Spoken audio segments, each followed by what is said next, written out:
দেখছেন Kolkata TV. Good morning Kolkata নিয়ে আপনাদের সঙ্গে রয়েছে আমি জহিতা, আর জহিতার সঙ্গে রয়েছে আমি ভাস্বতী। নজর রাখবো যেদিকে প্রথমেই বীরভূমে দুদিনের সফরে মুখ্যমন্ত্রী মমতা বন্দ্যোপাধ্যায়। শনিবার রাতে অন্ডাল এয়ারপোর্ট থেকে সড়ক পথে বীরভূমের শান্তিনিকেতনে পৌঁছে গিয়েছেন তিনি। আমারকুটি রাঙাবিতান সরকারি রিসর্টে রাত্রি বাস করেন তিনি। আজ সিউড়িতে রয়েছে মুখ্যমন্ত্রীর জনসভা। সিউড়ির চাঁদমারি মাঠে মুখ্যমন্ত্রী মমতা বন্দ্যোপাধ্যায় সরকারি কর্মসূচিতে যোগদান করবেন এবং পাশাপাশি দেউচা পাচামি কয়লা খনি প্রকল্পের জন্য জমিদাতাদের সরকারি নিয়োগপত্র তুলে দেবেন তিনি, এমনটা জানা যাচ্ছে। এবং একাধিক সরকারি প্রকল্পের উদ্বোধন এবং শিলান্যাস করার কথা রয়েছে মুখ্যমন্ত্রী মমতা বন্দ্যোপাধ্যায়ের।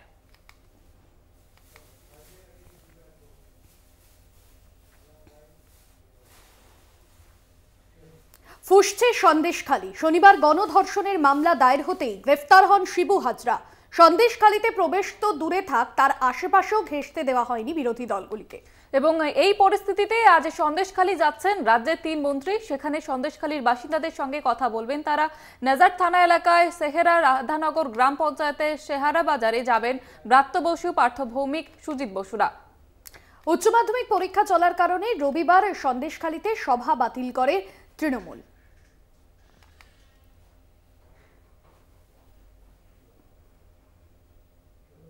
অন্যদিকে সন্দেশখালীর ঘটনায় উত্তপ্ত গ্রামবাসীদের অন্যতম অভিযোগ জবরদস্তি জমি দখল। এবার সেই অভিযোগের সত্যতা যাচাই করতে তৎপর রাজ্য পুলিশ।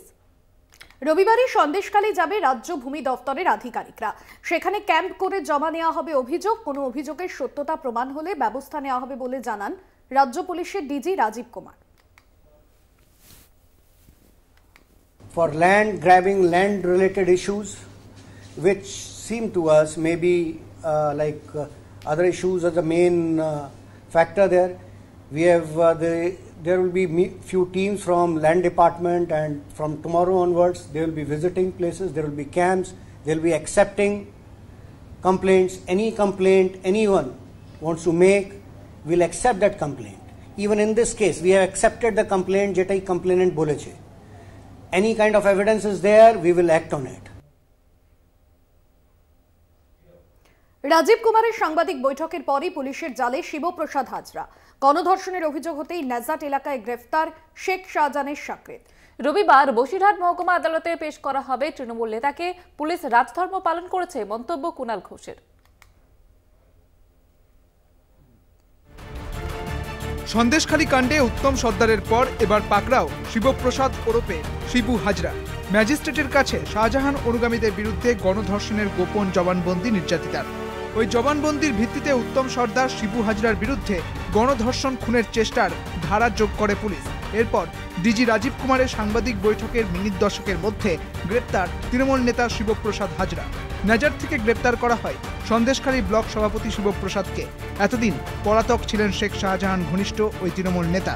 অবশেষে পুলিশের জালে ধরা পড়ল শিবু হাজরা। এই ঘটনার পরিপ্রেক্ষিতে শাসক দলের প্রতিক্রিয়া, সরকার নিরপেক্ষভাবে কাজ করছে, রাজধর্ম পালন করছে পুলিশ। শিবু হাজরা অ্যারেস্টেড, তো তার মানে পুলিশ রাজধর্ম পালন করছে। যেভাবে যা বলা হয়েছিল, অভিযোগ ছিল, ধরার কথা ধরা হয়েছে। এই যে লাগাতার নারী নির্যাতনের একটা কুৎসিত অভিযোগ, সেগুলো সম্পূর্ণ মিথ্যাচার। একটা ধর্ষণের মামলা যোগ করা হয়েছে, ধারা যোগ করা হয়েছে, তার মানে এই নয় যে ধর্ষণ করেছে। আরো একবার প্রমাণ হলো তৃণমূল কংগ্রেসের সরকার জিরো টলারেন্স টু করাপশন শুধু মুখে বলে না, কাজে করে দেখায়। আপনাদের স্মরণে থাকবে অতীতে কলকাতা মিউনিসিপ্যাল কর্পোরেশনের 58 নম্বর ওয়ার্ডের তৃণমূল কংগ্রেস কাউন্সিলর শম্ভুনাথ কাউ থেকে শুরু করে আরাবুল ইসলাম, কারোর সাথে দল কম্প্রোমাইজ করেনি। আর এই সন্দেশখালী কেসে উত্তম সর্দারকে এর আগে অ্যারেস্ট করা হয়েছিল, যিনি আমাদের দলের পদাধিকারী, এবং আজকে শিবু হাজরাকে আবার অ্যারেস্ট করে প্রমাণও করলেন আমাদের সরকার নিরপেক্ষভাবে কাজ করে। গত কয়েকদিন ধরে শেখ শাহজাহান ঘনিষ্ঠ উত্তম সর্দার শিবপ্রসাদ হাজরার বিরুদ্ধে যৌন নির্যাতনের অভিযোগে সরব হন সন্দেশখালীর মহিলাদের এক অংশ। রাত বিরেতে মহিলাদের ডেকে পাঠানো হতো বলে অভিযোগ। উত্তম ও শিবুর গ্রেপ্তারির দাবি তোলেন মহিলারা। উত্তম সর্দারের বাড়ি, শিবুর বাগানবাড়ি ও পোল্ট্রি ফার্মে ভাঙচুর ও অগ্নিসংযোগও করা হয়। সঞ্জিত চক্রবর্তীর রিপোর্ট, কলকাতা টিভি। সন্দেশখালী কাণ্ডে এবার গণধর্ষণের মামলা। ম্যাজিস্ট্রেটের কাছে মহিলার গোপন জবানবন্দির ভিত্তিতে গণধর্ষণের ধারা যোগ্য উত্তম সর্দার এবং শিবপ্রসাদ হাজরার বিরুদ্ধে। নির্যাতিতার বাড়ির সামনে পুলিশ পিকেট, তদন্ত করে দেখা হচ্ছে, জানিয়েছে বসিরহাট জেলা পুলিশ সুপার। সন্দেশখালী কাণ্ডে অবশেষে গণধর্ষণের মামলা রুজু। এক মহিলার গোপন জবানবন্দির ভিত্তিতে গণধর্ষণের ধারা যোগ। ম্যাজিস্ট্রেটের কাছে গোপন জবানবন্দি দিয়েছেন ওই মহিলা। তার অভিযোগের ভিত্তিতে উত্তম সর্দার ও শিবপ্রসাদ হাজরার বিরুদ্ধে মামলায় গণধর্ষণের ধারা যোগ করা হয়েছে। শনিবার উত্তম সর্দারকে বসিরহাট মহকুমা আদালতে হাজির করানো হলে নতুন ধারা যোগে তার 8 দিনের পুলিশ হেফাজতের নির্দেশ দেন বিচারক।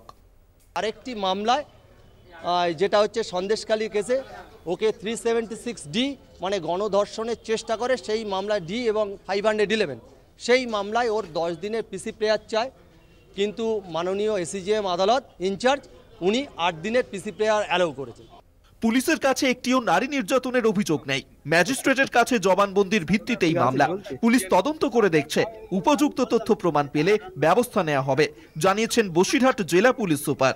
যদি কারো কোনো অভিযোগ থাকে তারা নির্দ্বিধায় নির্ভয়ে পুলিশের কাছে এসে কমপ্লেন জানাতে পারেন। আমরা ইনভেস্টিগেশন করব এবং যথাযথ আইনি পদক্ষেপ নেব। এটা একটা কেসে এরকম একটা তথ্য উঠে এসেছে, এটা আমরা দেখছি, ঠিক আছে, এবং সেকশন অ্যাড করা হলে আমরা কি সেকশন অ্যাড করা হয়েছে এটা এখনো চলছে, আমরা অ্যাড করছি। সন্দেশখালী খুলনা গ্রাম পঞ্চায়েতের শীতুলিয়ায় নির্যাতিত মহিলার বাড়িতে পুলিশ পিকেট বসানো হয়েছে। মোট 4 জন পুলিশ আধিকারিক নিযুক্ত করা হয়েছে। ঘটনাস্থলে যান সন্দেশখালী 2 নম্বরের বিডিও অরুণ কুমার সামন্ত। সঞ্জিত চক্রবর্তীর রিপোর্ট, কলকাতা টিভি। মায়ের কোল থেকে শিশুকে ফেলে দেওয়ার মতো মারাত্মক অভিযোগ আবারও শিরোনামে সন্দেশখালী। জাতীয় শিশু সুরক্ষা কমিশনের নোটিশের পর পদক্ষেপ রাজ্যের। এবং পরিস্থিতি সরেজমিনে দেখতে গ্রামে রাজ্য শিশু সুরক্ষা কমিশনের প্রতিনিধি দল। বাচ্চা কোনোভাবে পড়ে যায়নি, ওরা বাচ্চাটাকে ফেলে দিয়েছে। বাচ্চাটাকে ছুঁড়ে ফেললো। কোন থেকে ফেলে দিয়েছে? আর আমার ওই যারা বাইরে দাঁড়িয়ে ছিল। সন্দেশখালীতে এতদিন শ্লীলতাহানি, জমি জবরদখলের অভিযোগ ছিল। এবার তার সঙ্গে যোগ হলো শিশু নিগ্রহের ঘটনা। পুলিশের পোশাক পরা দুষ্কৃতী তাণ্ডবের অভিযোগ। শুক্রবার এ নিয়ে জেলা শাসককে 48 ঘন্টার মধ্যে অ্যাকশন টেকেন রিপোর্ট জমা দেওয়ার জন্য চিঠি পাঠায় জাতীয় শিশু সুরক্ষা কমিশন। এরপরই শনিবার সকালে সন্দেশখালীতে ওই শিশুর বাড়িতে পৌঁছয় রাজ্য শিশু সুরক্ষা কমিশনের প্রতিনিধি দল। কথা বলে ওই শিশুর পরিবারের সঙ্গে। শিশুটিকে একজন ডাক্তারকে দেখিয়ে দেওয়া প্রথম পদক্ষেপ। দ্বিতীয় পদক্ষেপ হচ্ছে উনি বলেছেন যে যেহেতু বাড়িতে উনি আর ওনার শিশু শুধু দুজনেই রয়েছে, খাওয়া দাওয়ারও খুব অসুবিধা হচ্ছে, তো উনি যেভাবে আমাদেরকে শিশু খাবারের কথা বলেছেন সেগুলি আমরা আমাদের ডিস্ট্রিক্টে যে ডিসিপিও রয়েছেন তার সাথে কথা বলে সেগুলো আমরা ব্যবস্থা করার চেষ্টা করছি। আমরাও নিরাপত্তার ব্যাপারটা দেখবো এবং ওনাকে আমরা এটাও বলে দিয়েছি যে দুজন যদি এখানে মোতায়েন করা হয় তাহলে উনি নিজে তাদেরকে চিনে নেবেন, কারণ এখন তো অনেকেই এসে বলবে যে আমি সেই বা বলছে, উনি বলছেন যে অনেকে আসছে, আমি বুঝতে পারছি না কারা কি। তো আমরা বলেছি যে একেবারে যদি মোতায়েন আমরা করি তাহলে মোতায়েন করবো আর কি। যদি ওনার সুরক্ষার জন্য কেউ থাকে তাহলে কারা থাকছেন উনি একেবারে মুখোমুখি কথা বলে চিনে নেবেন। ঠিক কি ঘটেছিল সেদিন? কারা হামলা চালায় আর কেনই বা হামলা চালায়? পুলিশ মানে সবাই তো পুলিশের ড্রেস পরেছিল আর সবার মুখে কালো। কমিশন এক্ষুনি বললো যে বাচ্চাটা কোনোভাবে পড়ে গেছে, আপনার স্বামী ধরে নিয়েছে। আপনি এরকম কোনো বয়ান কমিশনকে দিয়েছেন? না, বাচ্চা কোনোভাবে পড়ে যায়নি, ওরা বাচ্চাটাকে ফেলে দিয়েছে, সেই অবস্থায় বাচ্চা পড়ে গেছে আর বাচ্চার বাবার হাতটা ধরে সঙ্গে সঙ্গে কোলে তুলে নিয়েছে। কিন্তু হঠাৎ করে কেন এই হামলা? পিছনে কি কোনো রাজনৈতিক উদ্দেশ্য নাকি ষড়যন্ত্র? পার্টিকুলার আমরা বলতে পারবো না কারা জড়িত আছে, কিন্তু আনুমানিকভাবে আমাদের মনে হয় যে এটা হচ্ছে তৃণমূল কংগ্রেসেরই লোক হতে পারে আমার মনে হয়। আপনারা বিজেপি করেন বলে কি এটা? হ্যাঁ, এটা হতে পারে। বিজেপি করেন বলে কি হামলা এটা হতে পারে? বিভিন্ন ধরনের এটা আতঙ্ক তৈরির জন্য বিভিন্ন ধরনের মিথ্যা অভিযোগ সাজিয়ে সেগুলিকে নিয়ে রাজনীতি হচ্ছে। তা সত্ত্বেও যখন বলেছেন তখন প্রতিনিধি দল গেছেন এবং কমিশন খতিয়ে দেখছেন। তারা যা দেখবেন সেটা আপনারা সকলে জানতে পারবেন, তাদের রিপোর্টে থাকবে। শিশু নিগ্রহের অভিযোগ নিয়ে পুলিশকে দ্রুত পদক্ষেপ করতে বলেছে রাজ্য শিশু সুরক্ষা কমিশন। তদন্ত শেষ করে রিপোর্ট জমা করতেও বলা হয়েছে। সঞ্জীব চক্রবর্তীর রিপোর্ট, কলকাতা টিভি।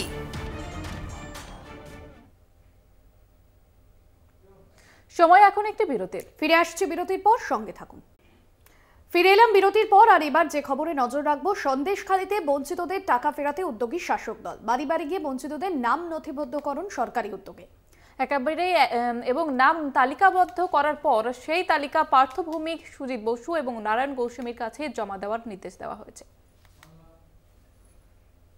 সুন্দরবন লাগোয়া সন্দেশখালীর বেশিরভাগ বাসিন্দারই সংসার চলে মাছের ফেরি টাকায়। বেশ কিছুদিন ধরে সন্দেশখালী 2 নম্বর ব্লকের বেশ কিছু পঞ্চায়েত অর্থাৎ জেলেখালী, মণিপুর, সন্দেশখালী, খুলনা সহ একাধিক গ্রাম পঞ্চায়েতের বিভিন্ন গ্রামের বাসিন্দারা অভিযোগ করেছিলেন ফেরির টাকা পান না তারা।